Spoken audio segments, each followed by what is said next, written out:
ఎందుకైనా మంచిది, జాగ్రత్తగా ఉండు. అలాగే, థ్యాంక్ యూ. ఈ విషయం ఇంతటితో మర్చిపో, సరేనా? దీన్ని మనసులో పెట్టుకొని టెన్షన్ పడకు. చాలా క్యాజువల్గా ఉండు. సరే,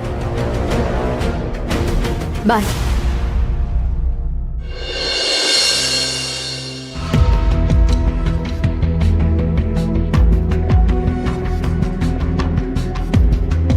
అమ్మా, కాఫీ తీసుకోండి.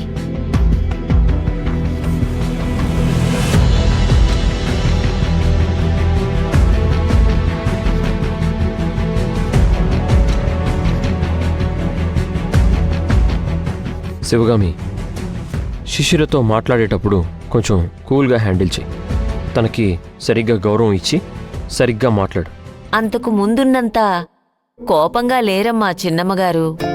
ఆ మార్పు నేను గమనించాను, కాని మనుషుల్ని అర్థం చేసుకుంటుందని అనుకున్నాను.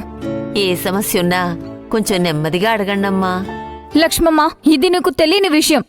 నువ్వు కొంచెం సైలెంట్గా ఉండు. అత్త మీద కోపం దుత్త మీద చూపించడం అంటే ఇదే.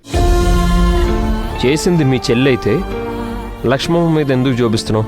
లక్ష్మమ్మ, నువ్వేం పట్టించుకోకు. శివగామి కొంచెం వేరే మూడ్లో ఉంది. శిశిరా, శిశిరా,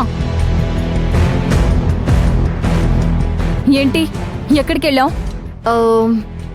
పొలానికి వెళ్ళి కలుపు తీసొస్తున్నాను. ఏం మాట్లాడుతున్నావు శిశిరా? లేకపోతే తలతిక్క ప్రశ్నలు వేస్తున్నావు. చేతిలో బ్యాగులు కనిపించడం లేదా? అయినా అవన్నీ తెలుసుకుని ఇప్పుడేం చేస్తావు? ఇంతకీ ఏం షాపింగ్కి వెళ్ళావు?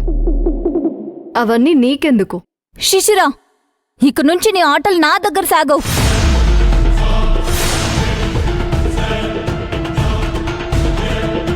నువ్వెవర్ని పెళ్లి చేసుకోవాలనుకుంటున్నావో నాకు తెలిసిపోయింది.